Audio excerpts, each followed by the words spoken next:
2016 Browns, we can't get any worse. 2017 Browns, hold my beer! All right, so Joe Hayden had an interview this week, and he had an interesting quote. He said, they're paying Brock Osweiler $16 million, and he's not even on the team, and they wanted to cut money from me.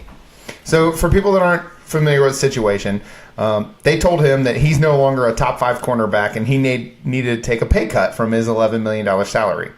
So they couldn't honor the contract that they agreed to, despite the fact that they were way below the cap. He refused to take the cut, and 11 days before the season starts, they get rid of him. Steelers sign him immediately for 3 years, $27 million. Now he's playing a home game in January, and he's not enduring the 0-16 parade. Yeah, that worked out well for him. It did. Too bad he wasn't a top 5 corner anymore. No, he's a top 10 corner. Yeah, enjoy your playoff run. right. Instead of an 0-16 season. Exactly. He almost was the missing piece on that Steelers defense. Okay, so now the imperfect parade. Several of the Browns players took offense, which I thought was a little interesting. Linebacker Christian Kirksey tweeted, "Don't kick us when we're down. Lift us up when we win. Don't praise us because I will remember when y'all laughed at us."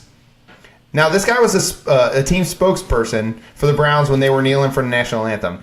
Now, he asked the fans to respect the players' opinion when this all was going on. Well, how about he respect the fans' opinion? I mean, where's the reciprocity there? He also tweeted, "Parade, shaking my head. Really? I'm still rocking in the city and will continue to work my butt off to bring the city what it deserves. But a parade? Just keep putting in work. I mean, they crucified Jesus and he rose in 3 days and shocked the world. Browns for life." Okay, so I'm sorry. You got to be kidding me. Right? With that comparison. He just compared the team to Jesus? So I racked my brain on this. You've got to be kidding. I was trying to figure out where he was come from, and I had to. When I read that, How dumb of a human are you? No, I figured it out. I figured out exactly what he meant. Jesus. By Jesus, he meant a pacifist that refused to hit anybody.